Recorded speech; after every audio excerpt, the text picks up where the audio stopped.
Can you guys hear the music while I'm muted? No. Oh, okay, because it's playing through a different speaker. That's why. Well, well, well. Get moving.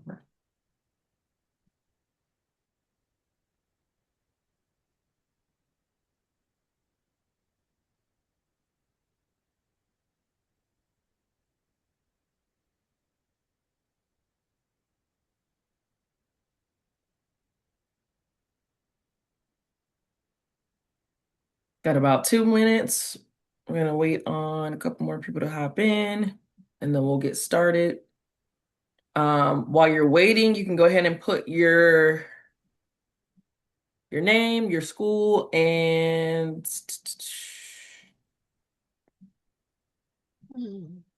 let's do your favorite back to school book.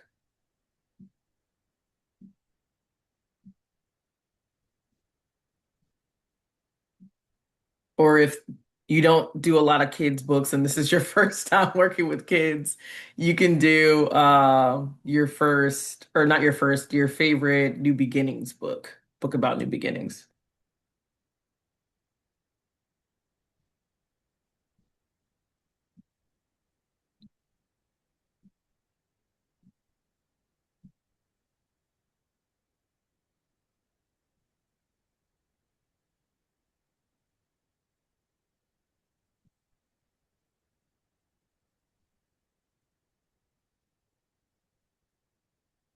If you take a mouse to school, that one is a cute book.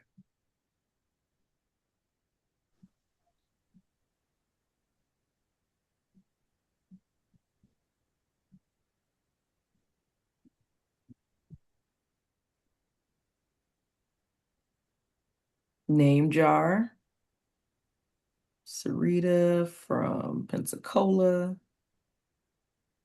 It's a good one too. I'm trying to think of the name of the book. I think it's called My Name is a Song. I know that one's not like really a first day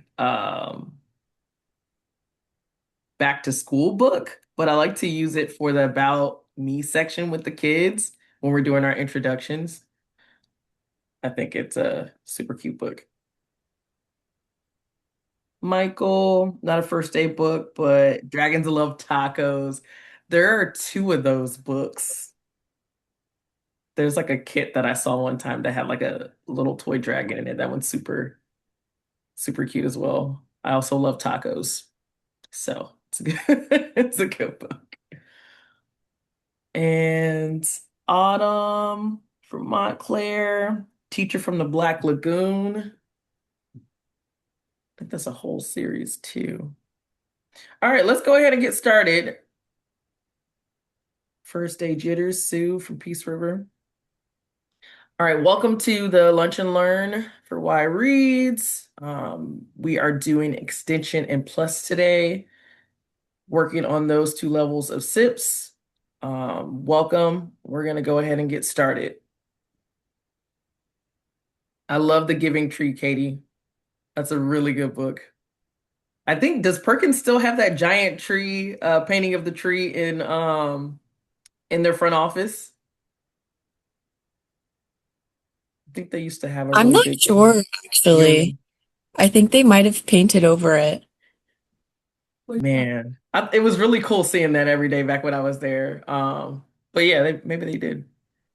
But anyway, we're gonna do introduction to extension, go over some of the routines for extension. I'll model a lesson for you, just like we did for the other one.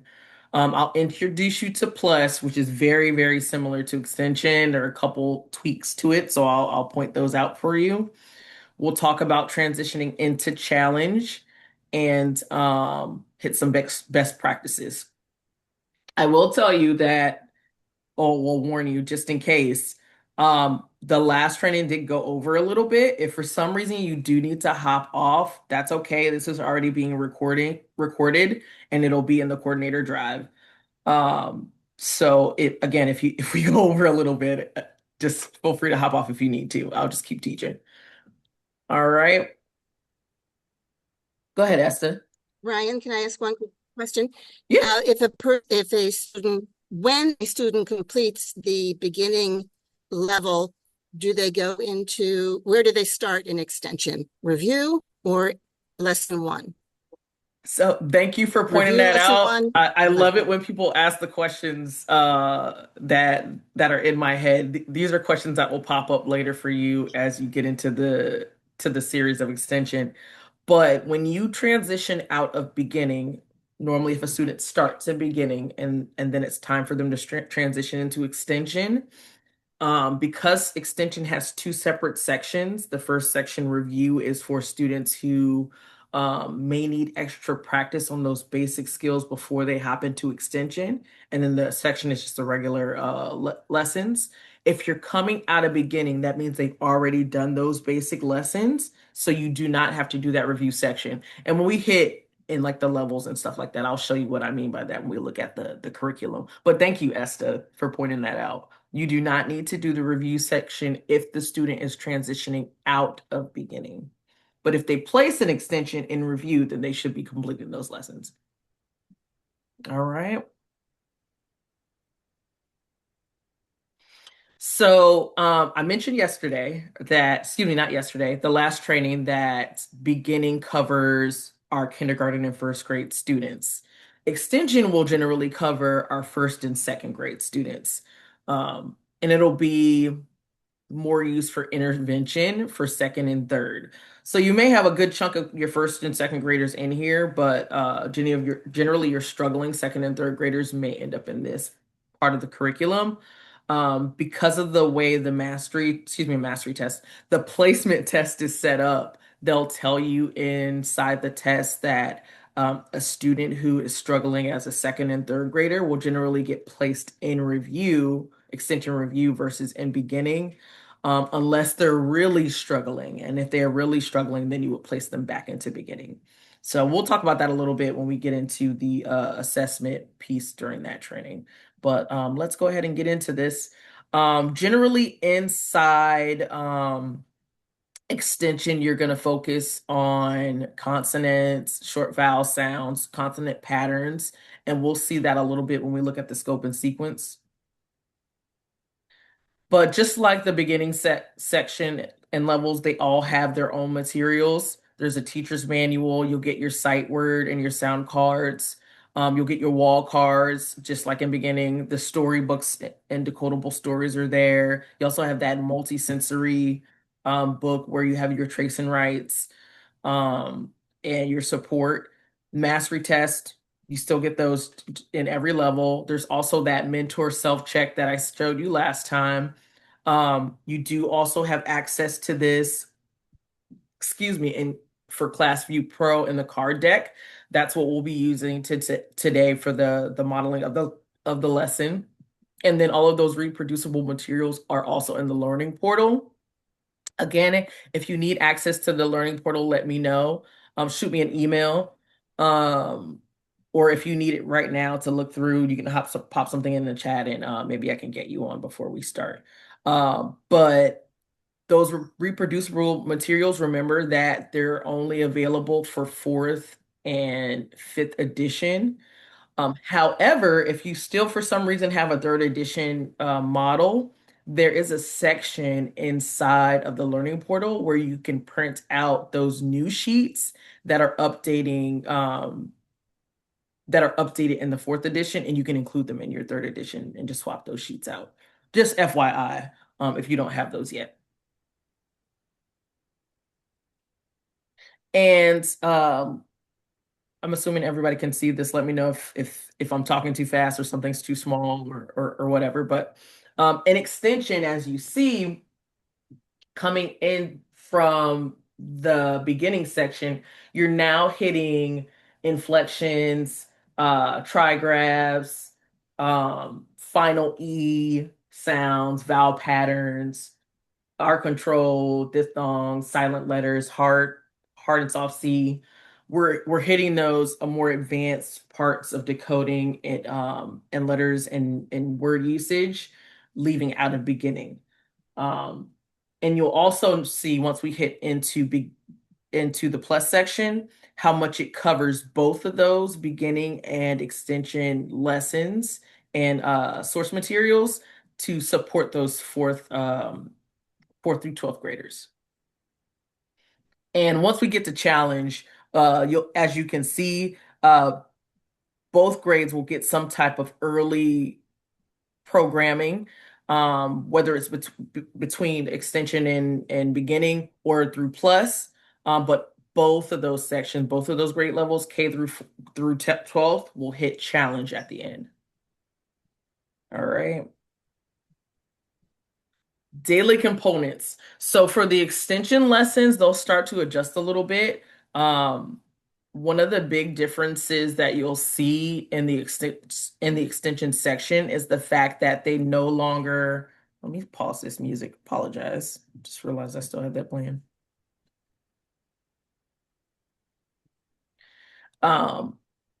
The lessons will take 20 to 30 minutes, but the difference in it is that you don't have those two stories that you would normally read. You don't have that pre-read and then that read at the end, which adds a lot of time to your lesson. Instead, you'll just have the one story at the end. In addition to that, Extension, as I mentioned earlier, has two separate sections. There's about 15 lessons in the beginning that are review lessons. Again, those sections are for students who are usually second grade, third graders who are really struggling and still need some of that support from beginning. Um, Instead, they get placed in that review section that leads them into those skills for the later things for extension. There are 40 standard lessons and about 12 mastery tests. Again, you're going to still hit those phonics and decoding sections, phonological awareness. You're going to get into polysyllabic words when you hit lesson 17. Sight words are still going to be reviewed here. You're still going to do guided spelling. You're still going to do your fluency practice. There is a change in the fluency practice, though, when you get to lesson 24. Once you hit lesson 24, they're no longer going to be using those resource books that they provide, the storybooks that the curriculum provides. Instead, they'll be transitioning into trade books and leveled readers, which one you can provide yourself. I believe the curriculum has some as well, but I noticed today, and I'll show you later when we hit the story, that there's a section in there where you can read those trade books that are included in the curriculum through the portal, through the system. So there might be a way for the kids to access that through the apps as well, but that's something we can look at later. There is a memory spelling list that's optional in the appendix, in Appendix G. That section again is additional practice for the students to use based on the words and the sounds that they're using throughout the curriculum. All right. Again, the elements of strong instruction, those 4 C's, those are going to be the same across the board. You're still going to have to be clear, consistent, concise, and get a lot of that choral response from those students. I will tell you that some of the practices and the talking from the teacher will start to reduce again as soon as you get further into the curriculum, and as those kids start to pick up those skills, that control over the learning gets released to them. So they might not have to sound out every word when it comes to reading. They might not have to spell out every sight word when it comes to the sight words, and that'll all be pointed out as you get through the curriculum. Again, because everything is scripted. So before we get into looking at the actual lesson, let's take a peek first at the different components. Just like in beginning, everything's super scripted. They're going to give you the task that you're working on.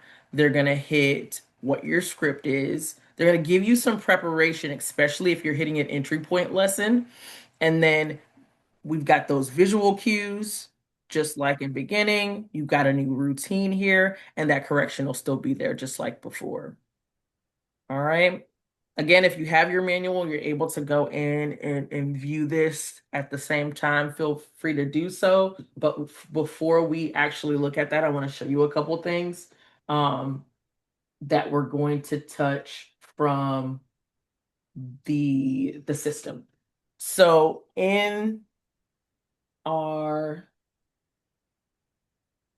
in our learning portal, that's where you're going to be able to find that scope and sequence. Everybody can see that just fine. Thumbs up. Okay. And again, come off of mute if you need something. I can't see everybody, so. This is the scope and sequence. Each level has one of these. Basically, I mentioned this for the beginning sessions. Basically, you'll be able to go in and see exactly what each level is teaching, what skills they're practicing, what sounds they're working on, and what sight words they're working on. This is really useful, especially if you're pre-planning your lessons. You can, or if you're not using the Card Deck app, here you can list and plan in advance which words that the students will be working on and which sounds the students are going to be working on, because you'll already have a list of what's going to be next and what's been previously taught. We'll be using this manual. And again, just like in the beginning section, you'll see the distinct features here, breakdown of all things extension, the content, daily lesson components, and those rationales for those. You'll be able to access your assessment information and your placement tools. Copies of these tests are at the back of the book, and in case you need them. There's information here on the review lesson. So each lesson will have their information per usual. And then you got your appendix at the end, where you can also find that scope and sequence. There's some theories in here. Your sight word index, irregular sight words. They will be getting introduced to irregular sight words in extension. And then fluency documentation, routines, all that stuff's broken down in here. For the extension lesson, just like with beginning, you'll need your sight word dictionary while working with the students. That's what this looks like. Generally, we print these out or laminate them, however, so the kids can use them over and over again.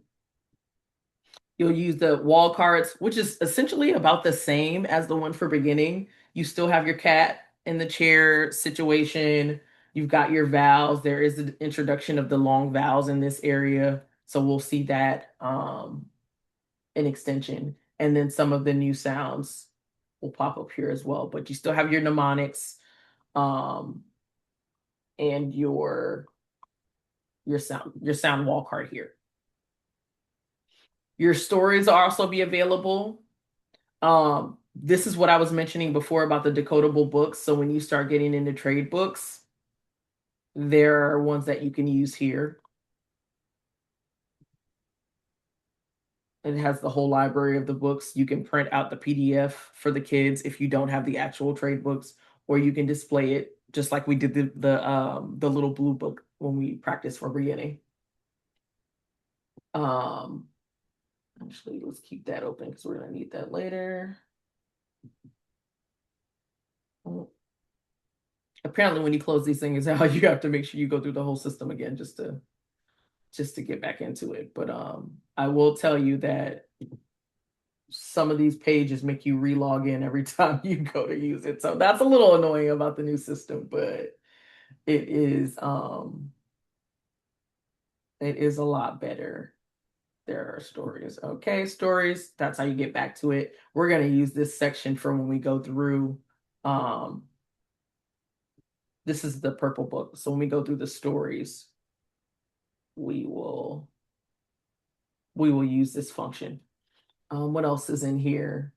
And that's the plus stuff. Okay, so let's go ahead and get into the lesson. We're again going to use the ClassView Pro view of this. So I'm going to shrink my screen so you guys can see everything. Put that here. That here. I went ahead and made some demo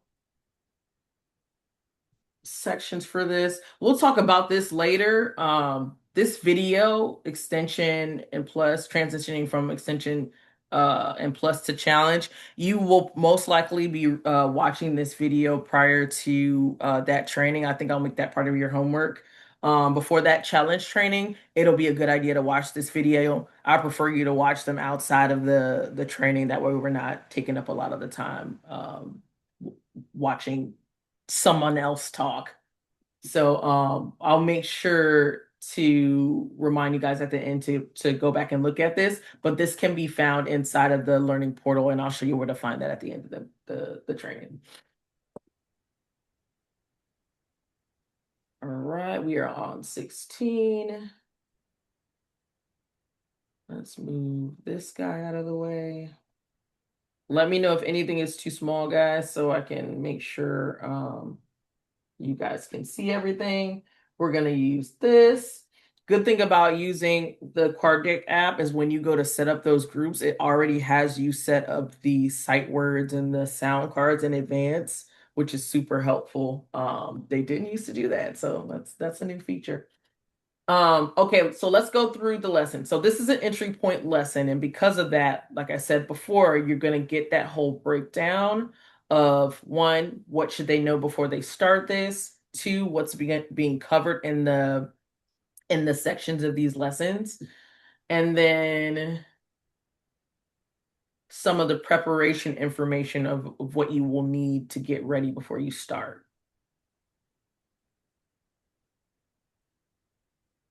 All right, so looking at the first lesson, again, let me know if you can't see these things. Looking at the first lesson, our phonological awareness section will be on manipulation. The visual cue that we're using, make sure this is big enough. There we go. The visual cue that we're going to be using is a sound line and then a space for a group of sounds. So for this particular routine, and I might have a couple of you come off of mute for practice purposes. For this routine, you're going to have them say a word, drop the first sound, and then ask them what's left. Very simple. So for example, for this one, it says say, plan, drop the, and then they would say land as an example. So I'll have a couple of you come off of mute and be my student. We're gonna do the first two and then move on to the next routine. All right. So I'll start off with the kids and I let them know. I'm gonna have you say a word, then I'm gonna have you guys drop the first sound and then give me what's left. All right. Remember, we're gonna read together. Say plane. Plane. Drop the p. What's left? Lane. Good. Say please. Please. Drop the p. What's left? Please. Perfect. Super easy. And remember, you're going to use those visual cues if you're holding up a board and doing this, or holding up a tablet or a paper and doing this. And then if you're using a projection, you can probably still use your finger or some type of pointer, or you can do as I'm doing and use some type of cue. But remember to swipe, point, pause, just like we did in the beginning. All right. Remember that QR code is here since this is an entry point lesson. So if you're new to this and you need to see those routines in action, that's there. Also, because this is an entry point, the instruction section will be here and it'll give you a walkthrough of what you should be saying. Just an example of the first one, what you should be saying, what the kids should be saying. That way you have an idea of what you should be getting back in that. All right. For correction, if the student makes a mistake, just model for them and ask them again. So let's say they said "and" instead of "land."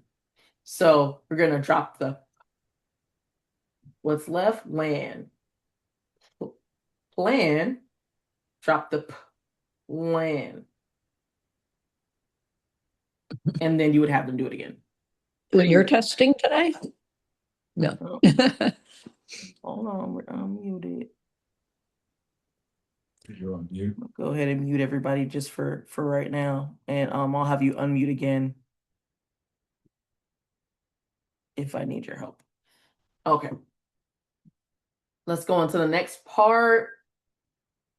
Our next section is our introduction of new sounds. This is about the same as it would be for the beginning section. You're going to present a sentence with, say, the new sound, show them that mnemonic on the spelling wall card, explain the features, point to the sound card, sound again. So the difference in this one is that the students have learned skills enough to where they've gotten to this point of the lesson, they're no longer sounding it a billion times. Remember, we did like 7 sounding of the same sound for beginning. You don't have to do that many in this one. So as they start to move up into the lessons and start to learn those skills, they won't need as much repetition, but the repetition will still be there for when it's needed. All right. I also love that they point out when there's a mastery test in here. The curriculum will do that as well, but they do point out it in the card deck app when there will be a mastery test. I will say, because I mentioned that there are mastery tests in this one, their intervals are a little bit different than the ones in beginning. I think beginning is every 10. Extension is one of those lessons that kind of changes sporadically. Like you might have a mastery test every 2 lessons or every 5 or every 3, but they always let you know when you're supposed to do it. All right, so let's look at our introduction, starter lesson. We have our sentence. So I always let the kids know what they're supposed to be doing. All right, guys, you're going to listen to my sentence for our new sound. I can see you eat. This word is see. This sound is E. Then we're going to go look at our mnemonic. This sound is E as in tree. And then we point out that mnemonic for the tree card. E. Sound. And if someone could come off of mute and help me out. E. Sound. E. Again. E. Perfect. And again, you're swiping across so they have that visual cue. All right, our next one. Listen to my sentence. I can see you eat. This word is eat. Whoops, too big. That word is eat. This sound is E. Just like our first sound, you got the spelling EA for E, also under the tree card. So you have both EE and EA under the tree card, and that sound is E. Sound. E. Again. E. Perfect. Simple as that for introductions, just like the beginning sections. When we go to review, remember, you're going to take those. We can go to the next page looking at our, actually, before we get to this, I'm going to back out. Before we get to this, there's usually another section in between. We just did our review. There's corrections in here. So if for some reason they have an issue with blending or whatnot, you're definitely going to have them sound, provide those 2 sounds for them, and then have them sound and sound again. So there's the corrections just like before. The thing that you're going to look for next is the review list, or excuse me, the mix list. There's usually some decodable list after the sound section so they can practice the sounds. For here, you've got that preparation already listed here, background listed here, that you can use to provide yourself support or provide the student support. You can print this list in advance, or you can actually, so I was on the right thing. Okay, there we go. You can print this list in advance, or you can go through or you can write them on a dry erase board. But when we go, and I'll skip back in so I can show you this again. When we do the review again, mix that order. You're only gonna sound once and then sound again, unless for some reason they need a correction for the review. And then when you do that, you're gonna go into the mnemonic, give them the sound, have them practice it a couple times, and then go back and add this to the list. So again, keep track of which ones you got right, which ones you got wrong. That way you can add the ones that they got wrong back to the list. If you're using the card deck app, it'll keep track of it here as well and automatically put them back in the list. All right. So let's look at the routine for the mixed list. We'll go on to the next page. Again, they're going to give you the instruction since this is an entry point.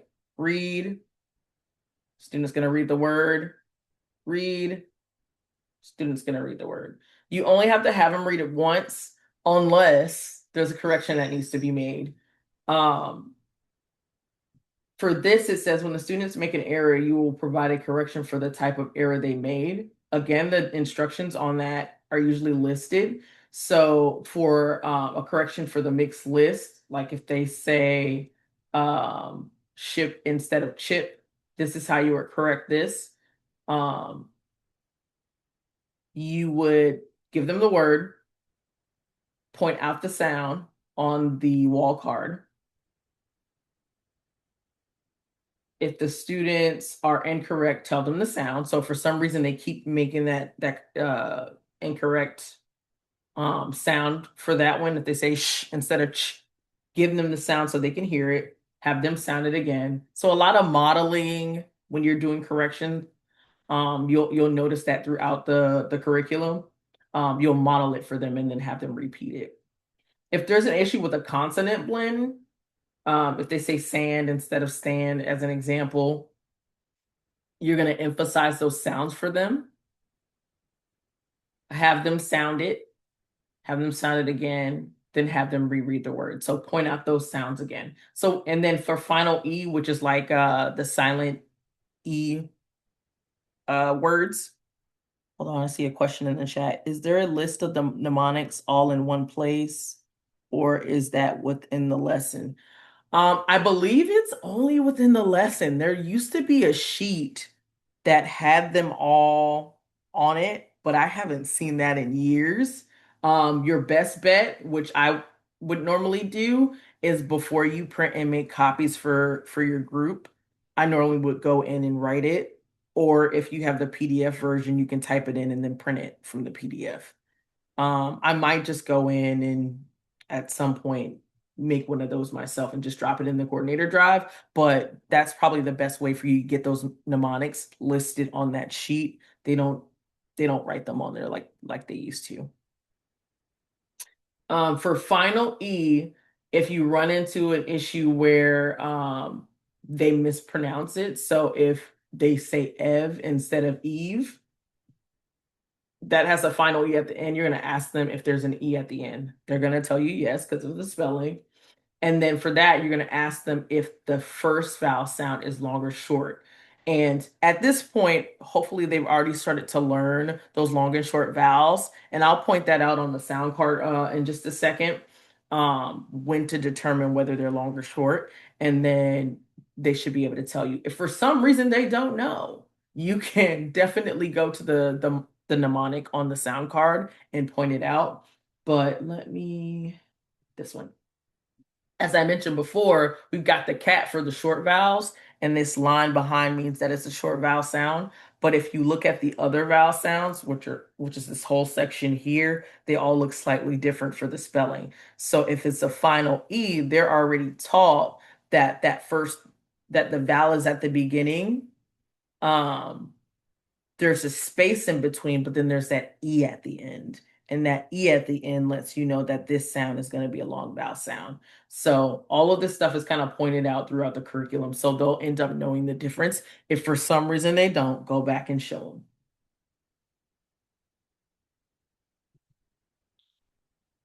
How many consonants? So this is if you have a double consonant word like hopping.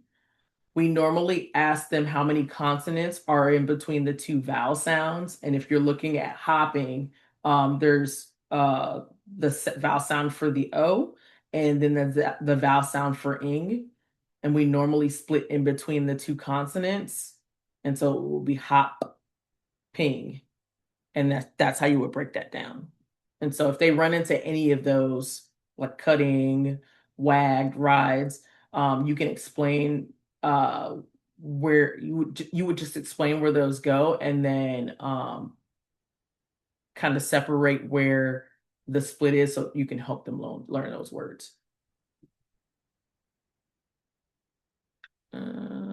Also, there's a QR code here that helps explain that routine as well.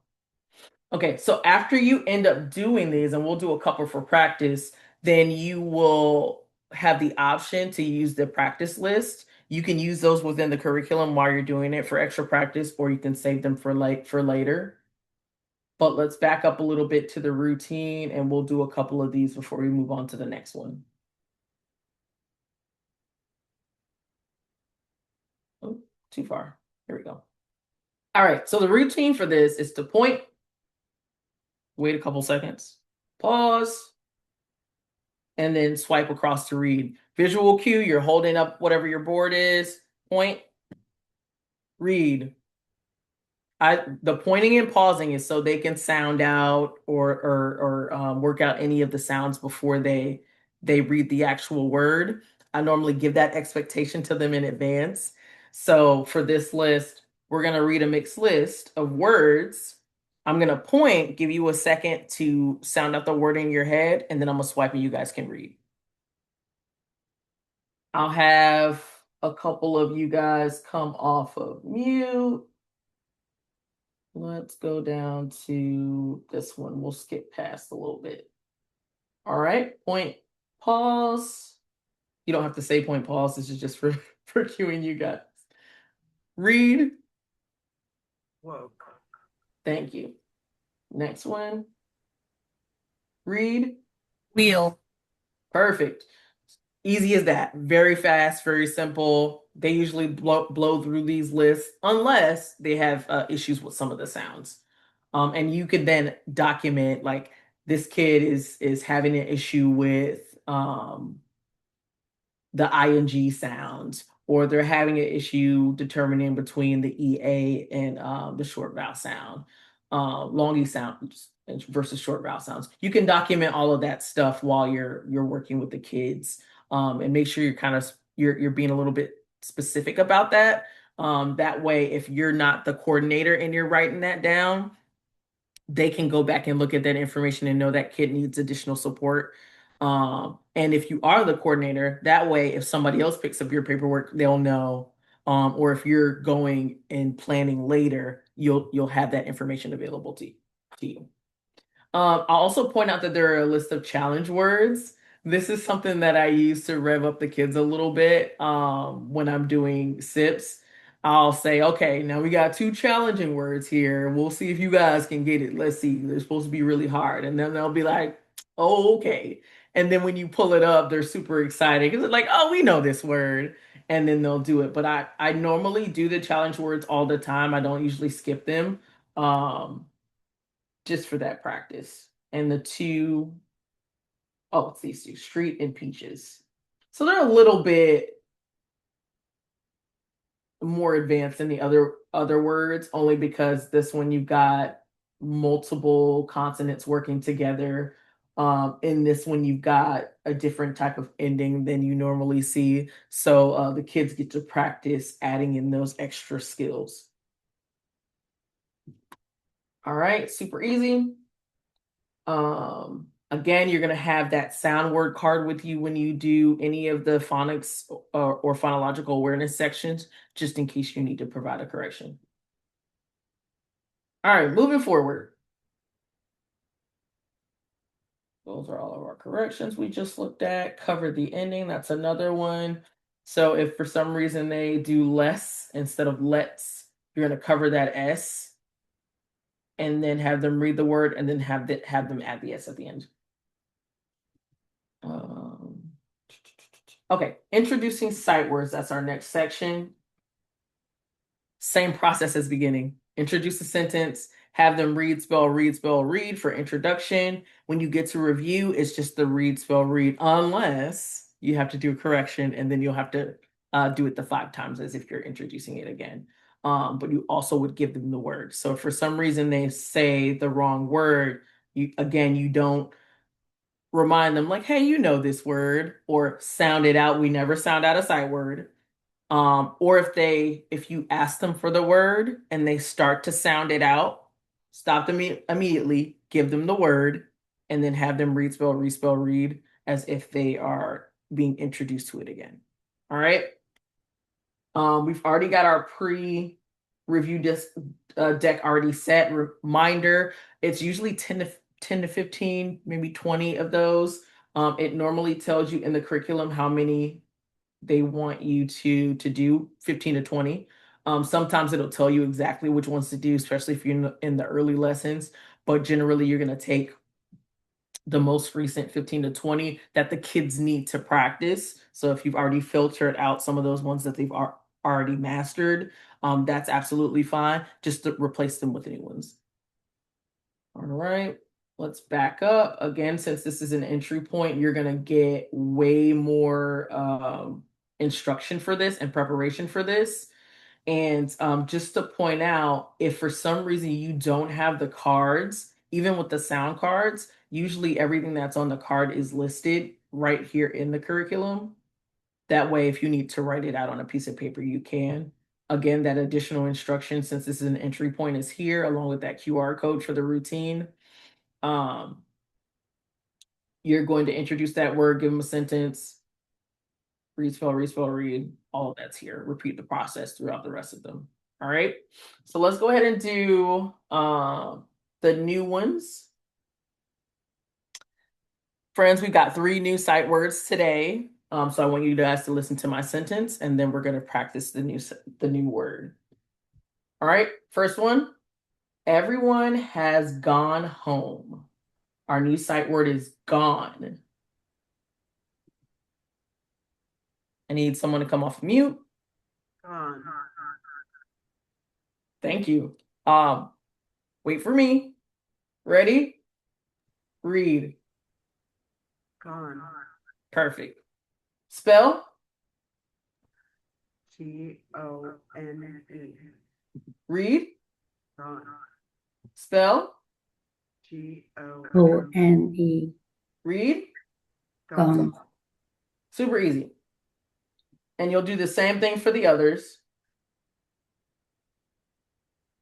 Good thing about the card deck app is that you can actually view what the card looks like on the other side through the system, just FYI. All right, you'll go through all 3, same process, and then it is time to review. I didn't pre-shuffle these ahead of time, but you should shuffle. So I mean, if you shuffle it and you end up with the first word first, then that's absolutely fine. But make sure to shuffle that order so they're not getting the same, so they're not memorizing the order versus memorizing the word. All right, same process for this. Again, you're doing read, spell, read for review. Just the 3, unless for some reason they get it wrong. So you would point and pause, just like you would do for any of the other words. Then have them read. They'll say gone, spell, read. Super easy. Again, you're keeping you're pulling the ones out that they've mastered, adding the ones back that they get wrong back into the shuffle, and then going back through and hitting them again. All right. Again, if you're using the app, it's going to automatically track the right and wrong answers. If you're not using this, then you need to be documenting it somewhere during your lesson. That way you'll know which ones to pull out and which ones to add when you're determining which sight words to review. All right. Correction again, if someone were to give you the wrong answer for any of these. So if they said gone instead of gone, you would say this word is gone, and then have them read, spell, read, spell, read. Very simple.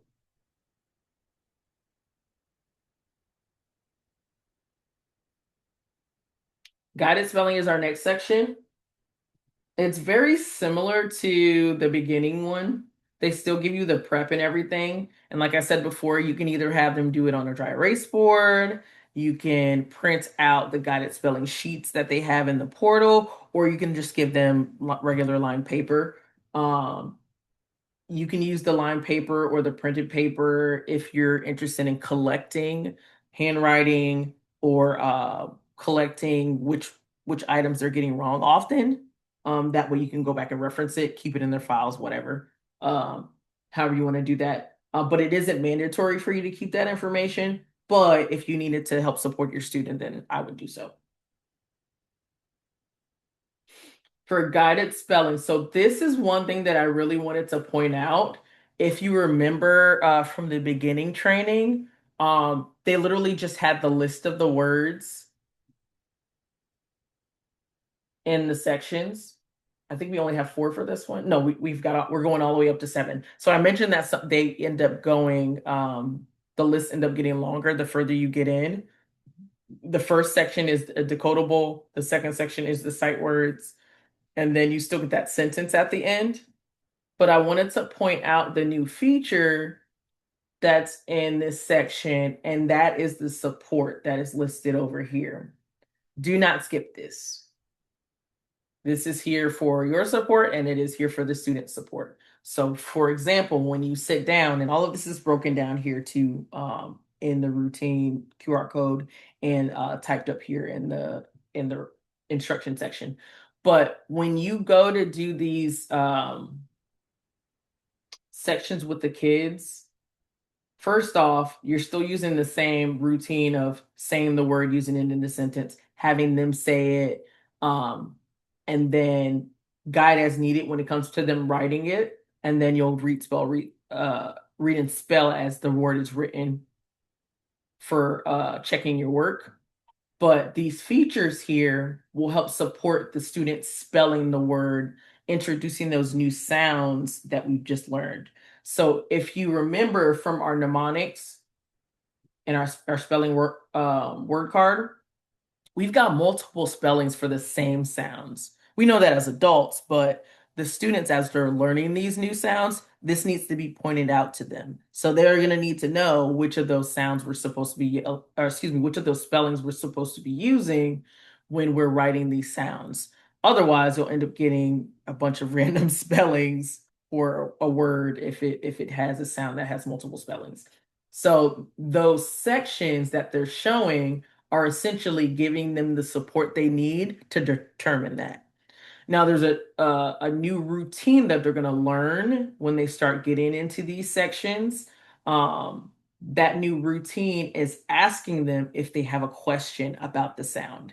And so I'll give you the example for number 1.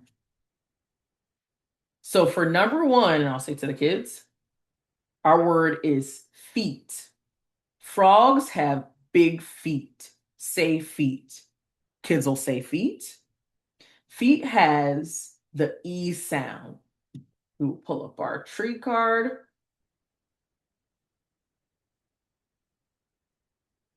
Under the tree card, it's going to be the second spelling. How we get to that is for the routine, you ask them, because you're going to have to teach this routine to them, especially if you're in an entry point, you're going to have to tell them, I will ask you, do you have a question? And they will answer which E, and then you'll hold up the 2 fingers to tell them which one to use. This means that the second spelling on the E card is what we're going to use, EE. And then let's practice. I always practice it with them a couple times, especially if they're new to that routine. So again, I would tell them our new word is feet. Do you have a question? They'll say, which E? And then I'll hold up 2 fingers under for the E card. Under the E card, number 2.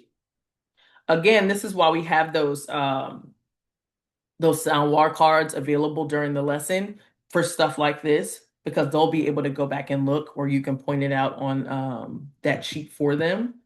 Some teachers like to give each kid their own copies of these, or you can have one big one that you just put in the middle of the table for everyone to use. If you do that, I suggest having a couple copies just in case on the table. But you'll also need that sight word dictionary for this section as well. All right. Once they write that down, then you would just move on to the next word. You don't have to break it down into different sounds like we did in the beginning. As you may notice, we only have this one visual cue, and this is for the sentence section. The only other visual we have is where we're practicing, or excuse me, is when we're showing the word to them.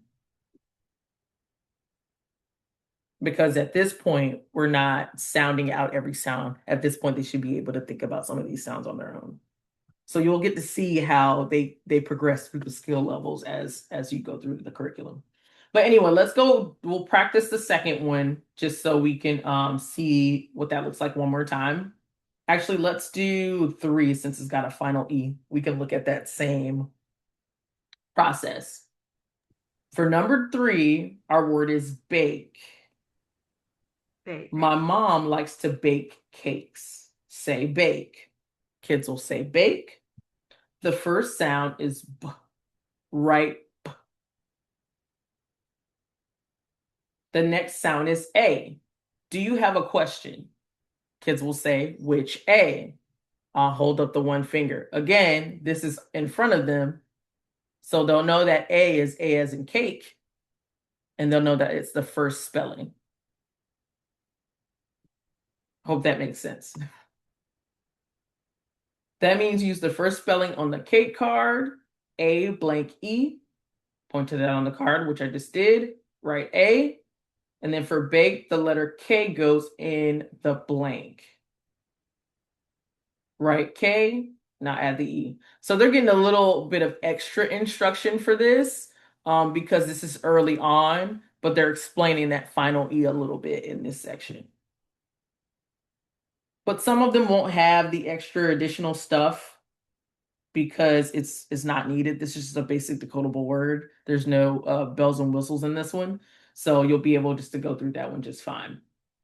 The next part will be the sight words. Normally the second 2 word, excuse me, the number 5 and 6 are sight words. This one's the same process. You give them the word in the sentence, have them say it, and then let them know that they're going to need to use their sight word dictionary for that. All right. So our first word is our first sight word for number 5 is other. Say other. Other. Write other. If you're having trouble with the spelling, check your sight word dictionary. And then when you go to do the review part, read and spell the word as I write it. C-H-E-R. Excuse my handwriting from it's hard to write with a mouse. Read other, and then they would check their work. No problem, Esther. I hope they get that fixed soon. And then you would do 5 and 6. That same routine, that first part is here. Again, because we are in an entry point, they're going to give you that extra instruction. Correction, if they're misspelling a sight word, point out that word on the sight word dictionary.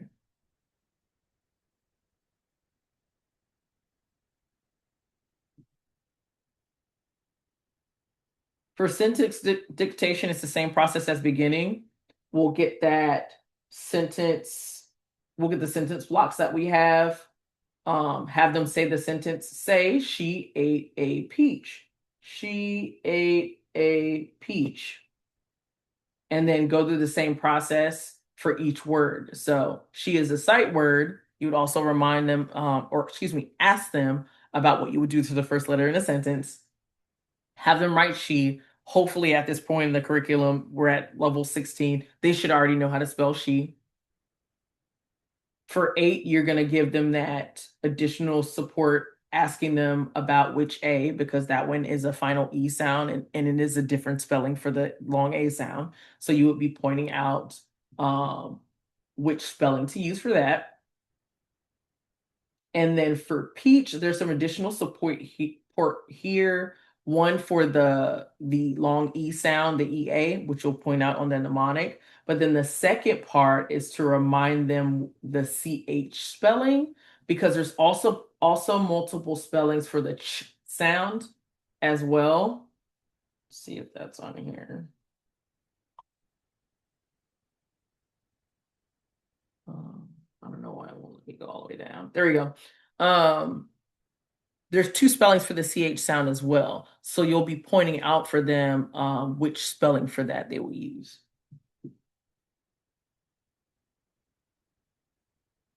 Which is here. So, oh, wrong. Oh, here we go. For peach, use the first spelling on the chipmunk card, which would be the CH, and then they would write peach.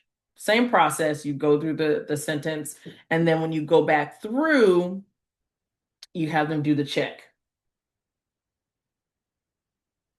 What was our first word? She. Spell capital S-H-E. What was our sentence? She ate a peach. First word, she. Next word, ate. Spell A-T-E. Read 8. What was our sentence? She ate a peach. First word, she. Next word, ate. Next word, A. Go ahead and write A. The sight word. What was our sentence? She ate a peach. First word, she. Next, ate. Next, A. Next, peach. Go ahead and spell peach. P-E-A-C-H.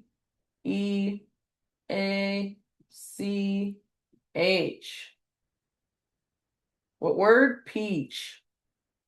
What goes at the end of our sentence? A period. Check your work.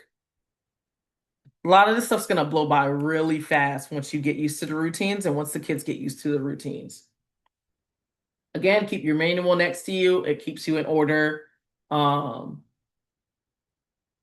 long as you're following it the way it should be followed. All right. That routine is here because it is an entry point.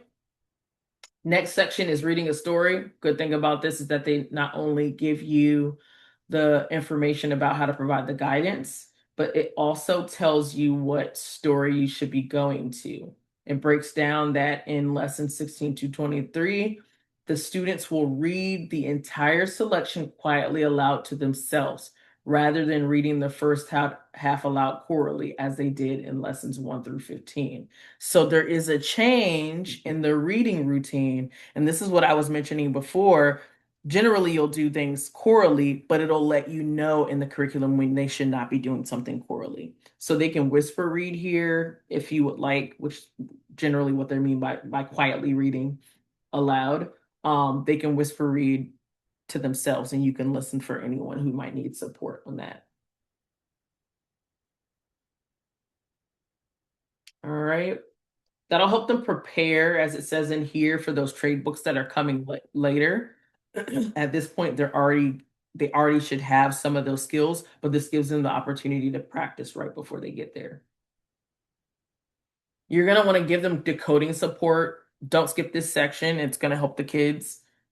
For this one, it's giving you how to break down those words that have 2 syllables or multiple syllables. These are new words that they might not frequently come across. Generally, our kids have, because they're being introduced to storybooks often. But you can point out those words for them, explain the contraction. They've started learning contractions at this point. And then let them know what the italics mean. So you're giving them those story features when they get into that.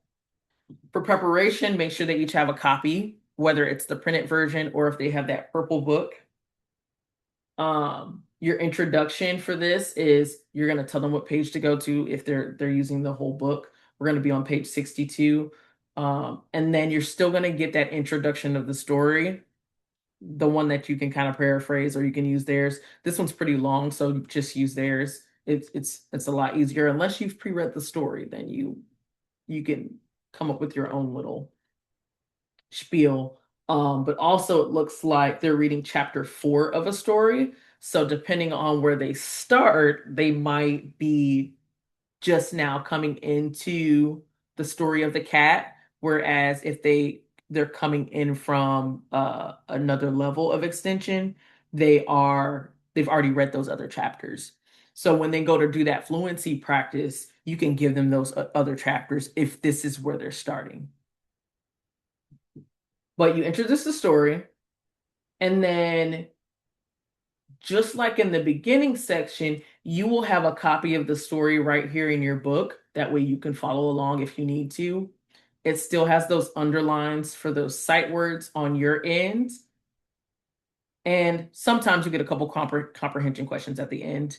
There, since this isn't a comprehension curriculum, it's usually just one or two, nothing crazy. But this is just to see if they picked up some of the things from the story. But looking at our story, let's go into that. I think I pre-pulled that. Here it is, storybook. They told us we're on lesson 22, or on page 22, excuse me, 62, not 22.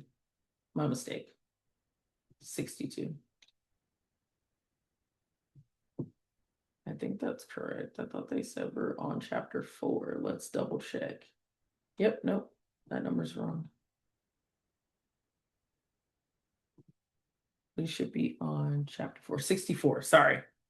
Okay, so this is our story of the cat. So as I mentioned before, when the kids start to get further in the curriculum, they stop seeing those underlined sight words, but it's still provided for you inside the book just in case you need to do a correction. But it looks closer to like a mini chapter book versus like the C Spot Run books that we had in beginning. So it looks a little bit more complex than the C Spot Run books because they're starting to transition into those books that they would normally read.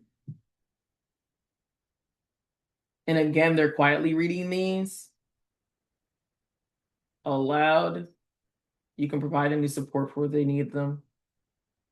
They've already learned the skills to sound out words that they don't know, point and pause. They're welcome to ask you any questions about a word or a sight word. I normally will give them the chat, like if there's something you need help with, raise your hand and let me know. And if you come to a sight word that you're struggling with, I can just tell you that one. All right.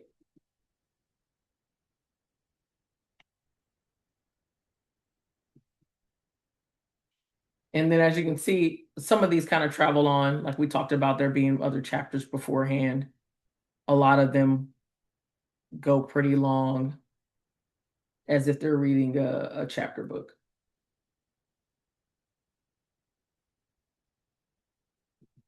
That's essentially it for the story reading. Not a ton of hard-hitting things you need to worry about, aside from pointing out those things from the support section, which you would do before they start reading. The next section is that fluency part right here where they're going to practice with the story. There is a fluency assessment. It's about a 1-minute check that you can do with them. They provide this information in here, and there's a log where you can mark it off. That's in the back of the book and in the printable resources where you can assess this, or you can just document it on a sheet if that's easier. But that's available for you. I would do this as often as it pops up with the kids. Again, your groups shouldn't be that big, so you should be able to sit with the kid and listen to them read a little bit for about a minute just to collect some data about how well they're reading. Accuracy, it breaks down the process of how to score it.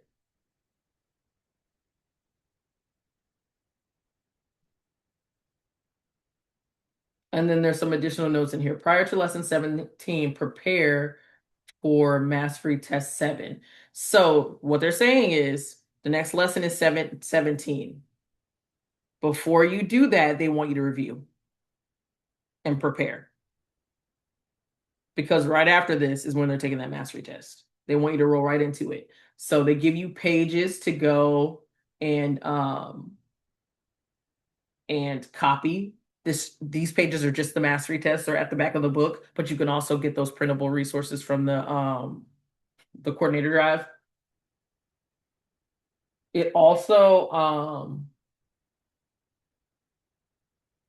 gives you information about ClassView Pro and reminding you to print out the student cards. We'll talk about this a little bit more when we get into the assessments, but there are two separate sections to an assessment. One is the part for the teacher or the evaluators form where they're marking off the answers.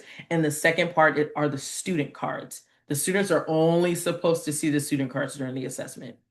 You hold that other thing to yourself on a folder on a clipboard, and they shouldn't be seeing what you mark off or any of that. Well, a good reason for that is some of the kids will have a whole meltdown if they notice that they get something wrong.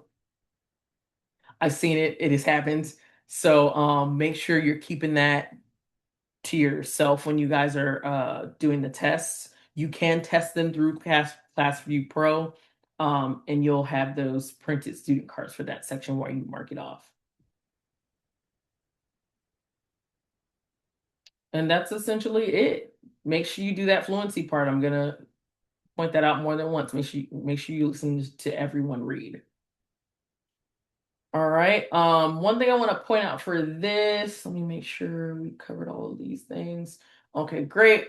In the resources, underneath your products, you'll see you've got the section on Quick Start. So when you go through here, this will break down how to start working in the extension level, breaks down the products, all the materials. There's a quick video in there. The lesson plan and assessment section, that's where you'll see the digital version of the assessment. You'll see the printable materials for the lessons, the appendix routines, fluency practice documents, your assessments, mastery tests, theories, and scope and sequence. You can find all of that in here, as well as your list of irregular sight word families. I think the instruction one. Under the instruction tab, that's where you'll get your teacher's manual, the same one that we're using over here. You'll get support, your implementation section that's got additional documentation for you. So like those observation tools that we pointed out for beginning will be here. Let's see, correlations, family letters, all of those printable formats that you need here, those the sight word cards, or excuse me, the spelling sound cards, the sight words, polysyllabic decoding, those lists will be there. Those stories you can find here, any of your fluency resources, guided spelling, and assessments that you want to print will be in here. Your video library is going to be in here. That transition video, did I pull that already? That'll be later on. I'll show you where to get that too. But all of those videos can be found. Oh, there it is. Yep, the transition video is in here. You can see a whole lesson. 2 whole lessons are in here. Your multi-sensory stuff's in here, as well as the student resources. This is essentially that Trace and Write book, and it teaches you how to use different sensory learning teaching practices. So that Trace and Write, visual cues, sound lines, all this additional support for those kids who need it. All right. Let's hop to the next section. Let me minimize this really quick.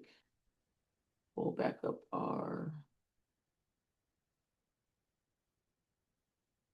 gonna pull back up our training.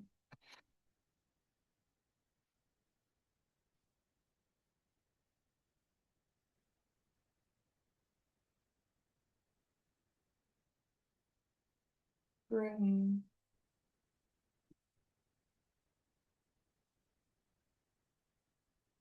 Okay.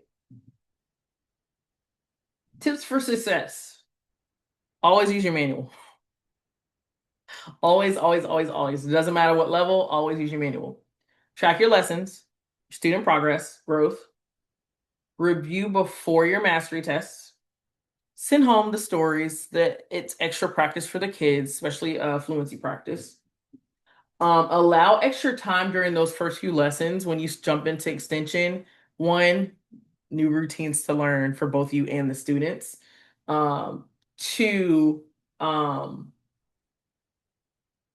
not only are they learning the new routines, there's new words and stuff that they have to learn. So give them that time to process that. Give wait time when you're doing your visual cues and when you're having them do a task, that pause, that point and pause, that pause and read in your head. Give them a couple seconds to do that and allow them to get used to that routine so they will also start to pick up the skill to give themselves a second to think about it in their head first. Reteach lists. So we mentioned this in beginning that there's a list A and list B. That list A is for the first initial teach. List B can be for reteach or for extra practice. Utilize your self-checks. I showed you where to find those. Those are also inside your manual. And then those core responses are important. They'll let you know when you don't need them, but make sure they're still doing those core responses for the spots that they do need it. Are there any questions about extension?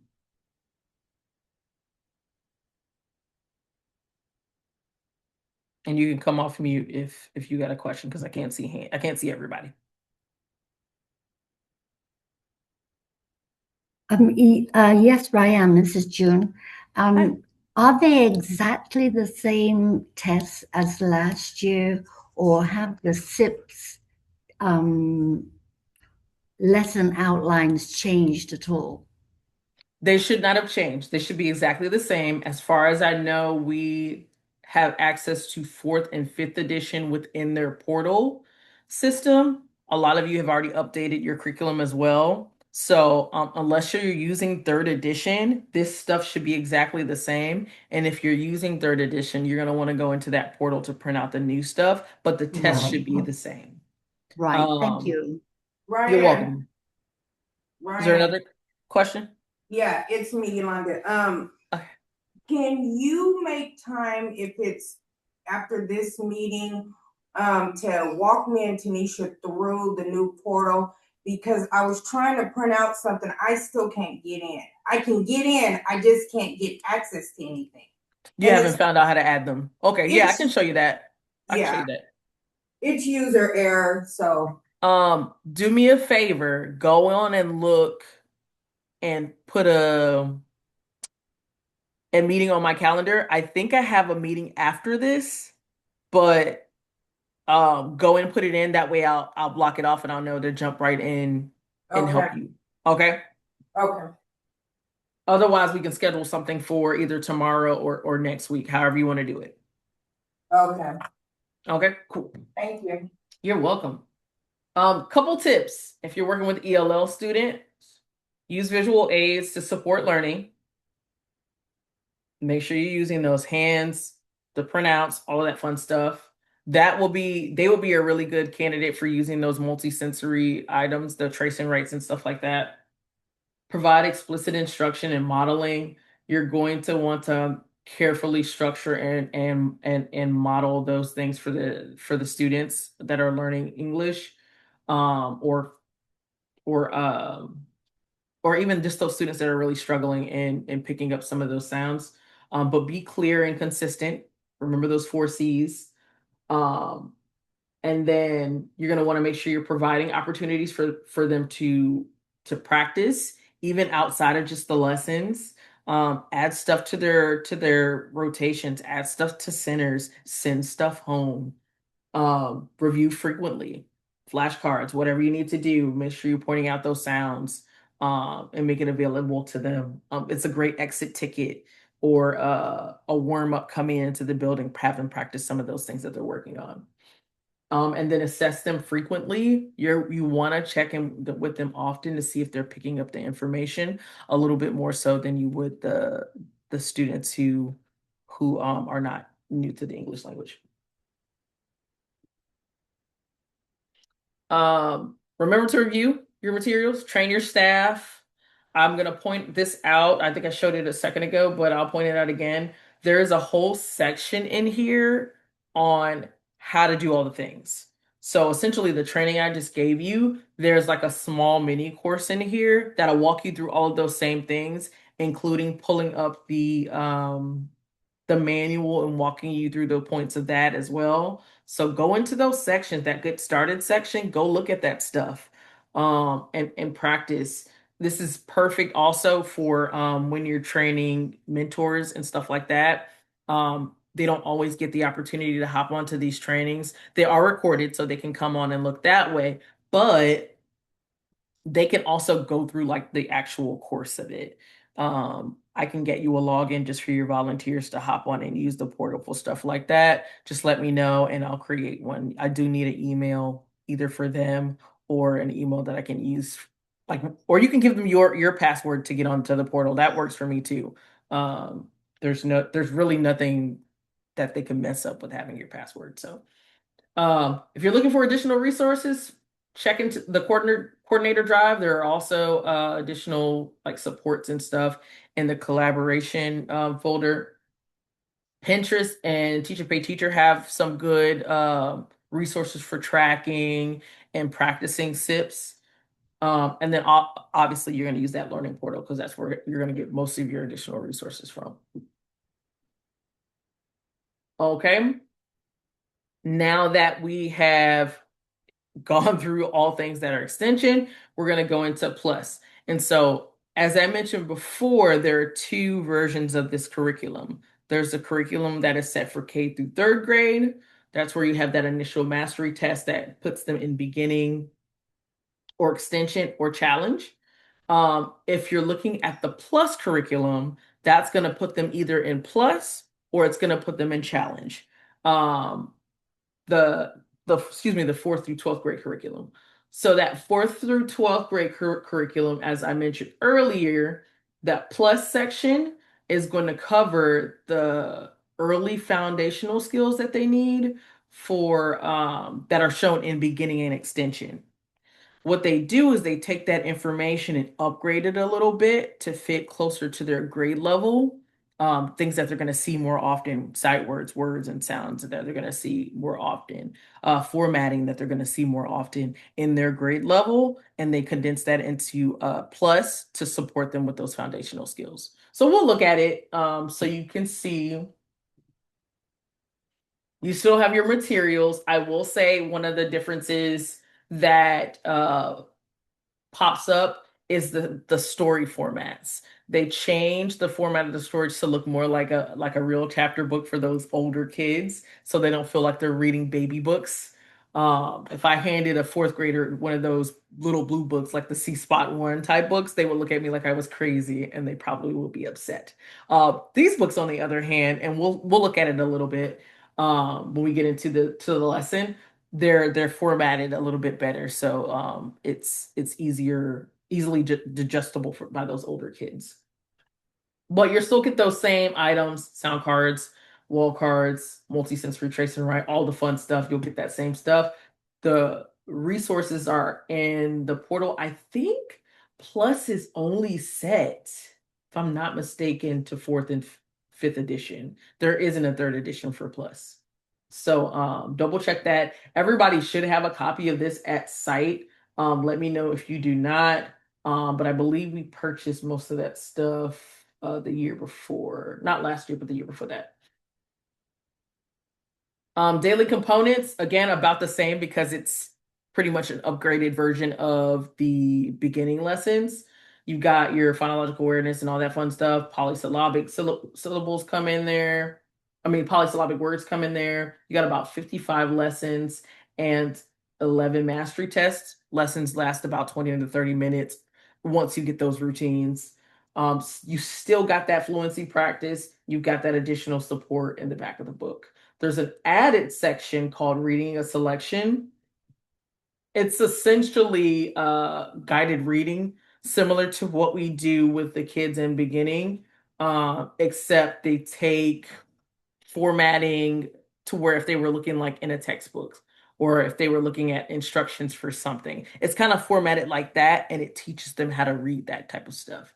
So that's been added into the curriculum, but there aren't a bunch of new items. We're going to look at lesson 16. Let me make sure there's nothing behind this. We'll go back to this reading a selection. Actually, let's go to the reading a selection section first.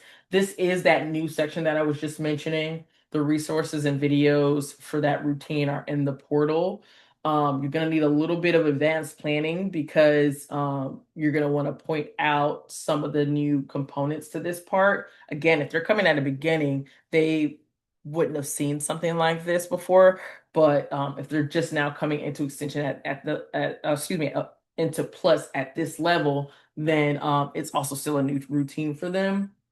But they're going to read the first sentence silently, wait, and then read together. So for this one, they're not breaking it down by decoding each word for this section. Instead, they're practicing that reading in their head first before they start reading. Does that make sense? All right, and I think it only happens in a few of the sections. Lessons 1 through 5 will have it for the most part. And again, it's engaging those older readers, kind of like in a game type format to activate what they've previously been taught. So they're connecting those foundational skills of reading passages and books and stuff like that to better build up that confidence. All right, so let's go back in and look really quick. We're not going to go through the lesson because again, it's essentially the same as beginning, but I'm at least going to pull it up so you guys can see those features. All right, give me a sec. This one, okay. So we'll go in and look at the different components. So first off, we're still going to get that sound card. Again, it's the same materials, it's just upgraded for them. That assessment I mentioned before, there's 2 types of assessments. So the placement test for 4 through 12, make sure if you're working with a 4th grader and up that you're using this assessment piece. If for some reason you don't have the plus curriculum, let me know. We can talk about what you can do instead, but you should be using the plus curriculum for those kids that are 4th grade and up. All right. This is what I was talking about before about the learning information that you can get. Like there's a whole walkthrough of each of these components. This is the one for extension.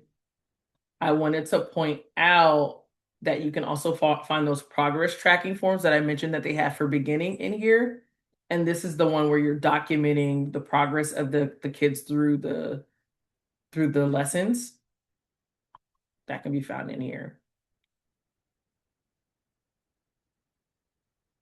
So this is like a mini course on how to do the thing, preparing for that one. But they have one for plus, they have one for challenge, they have one for beginning. You can use all of those. Card deck app access, that transitioning video, make sure you look at that. What did I want to show you in here? Let's look at the actual book for plus. So all that curriculum is generally yellow.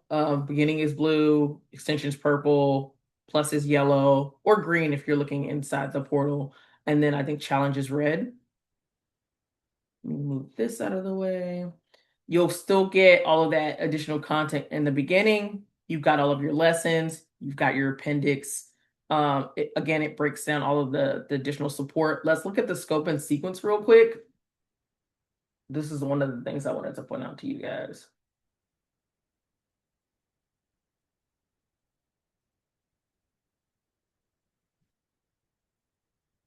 So compared to,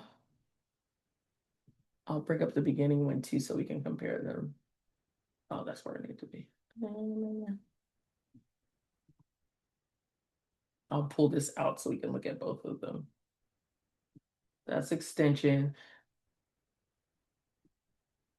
That way you can see part of it because again, it's both beginning and extension combined into one area. Where'd he go? Okay. Hold on, I lost it. Or we'll just go from here.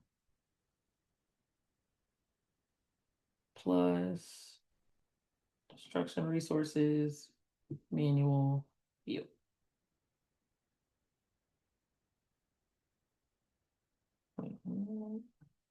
Oh no, that was it. Okay, found it.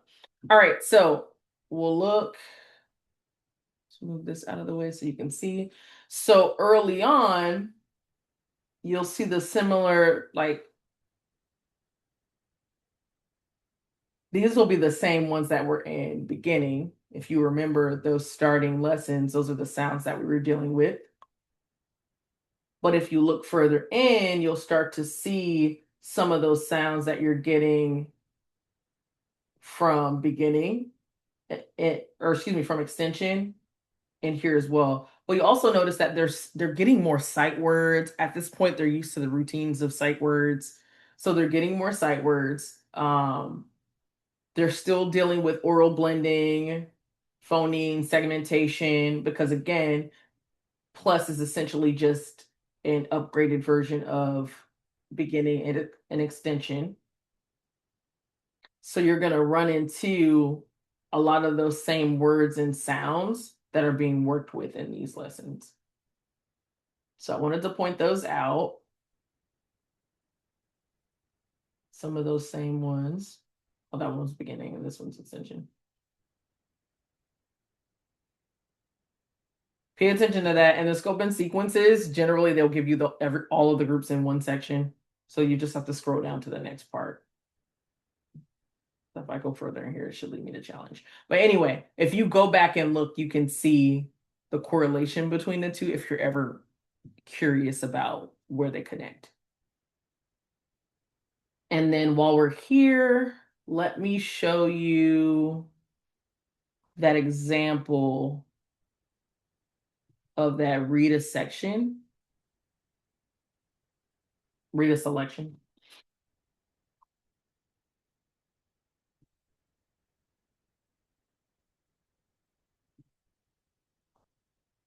Do they have it in this one? Yep.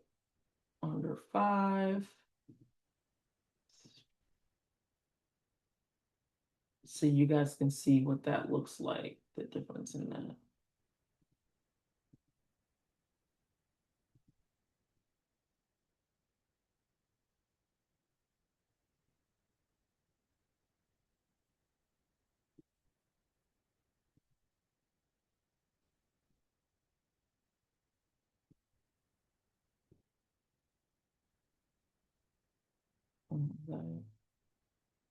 Oh, sorry.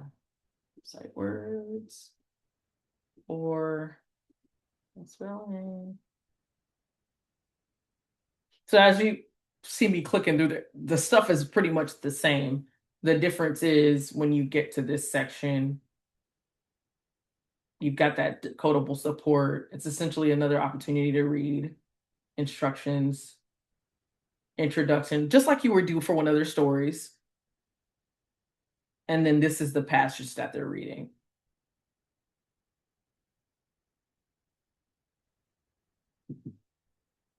And they kind of make it like a game to do so. You still get that fluency practice. All that's about the same. The other thing, let's see if there's anything else I wanted to show you from these lessons. I think that's essentially it for Plus. There's, again, we don't have to run through a whole thing because it's literally the same routines. Segmentation, as you can see, phonics and decodables, that's the same. You're still introducing. What they do start to add is stuff like, and you'll see this also in extension, they'll start to add those questions about vowels. They're teaching that, they're learning that in this section. So you'll get these routines to start to pop up both in Plus and in extension. But other than that, you got your irregular sight words, those are going to pop up in both sections. It's going to give you a list in advance. So this is a good one to give to your volunteers. Because it'll help them pronounce them. There's also a pronunciation list in the appendix for beginning, I think, that has all those sounds listed in one place and how to pronounce them. So that's also a really good one to give out to your volunteers. Oh, and I think that is plus. Let me pull back to the presentation. We are almost done. Just press it from here. Okay. Just like the rest of it, review the materials, train your staff. All the resources are available to you. Think about the challenges, the stuff you would face dealing with extension or plus. Um, I know one thing is remembering to prepare yourself for those mastery tests because they don't come at the same interval like beginning does. They kind of come sporadically. So keep that in mind. I do want to show you the new book, so I'll show you that after this. That's another thing that's changing. Plus, that's different. I wanted to show you guys that. Another thing that might be challenging is the mastery tests as far as how to determine where the kids go. You'll start to notice for some of the kids that the placement seems off. Again, we'll talk more about this in the SIPS assessment and instruction section of the trainings. But there'll be parts in those mastery tests that allow you to choose a grade to decide where they go. That might be a little challenging for you, but again, it'll tell you exactly where to put them based on their placement. But if you run into the situation to where the student is still struggling, it'll allow you to move them back to beginning if it's a student that's fourth through 12th grade, or if they're second and third, depending on placement. But if you have questions about that or need more information, please reach out. Tons of support that we can provide with that. The other thing I wanted to show you was the Dreams on Wheels books. So those purple books in extension and those little blue books from beginning turn into Dreams on Wheels when you get to plus. Oh, we're going to look at that product. Instruction materials. Read the selection. Hold on, I always forget what the stories are. Materials.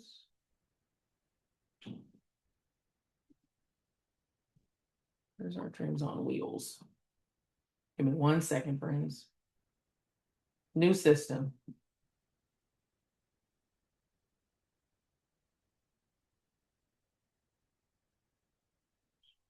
Huh, where's our book?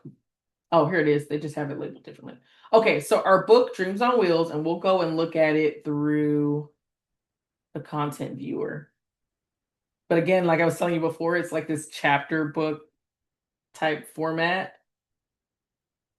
Those stories, if you're used to this curriculum, the stories about Ron and his dog Lab, those are moved over into here. And so, for example, the story that we would see that's closer to like a C Spot Run type story, or one of those level 1 reader type chapter books, they start to look a little more dense when you get into Dreams on Wheels.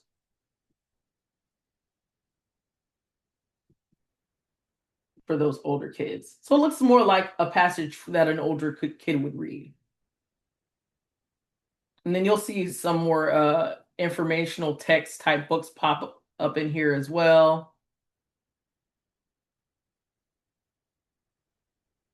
That way they're engaging in the type of vocabulary also that they'll be seeing. So that's a new thing that's different between plus and extension.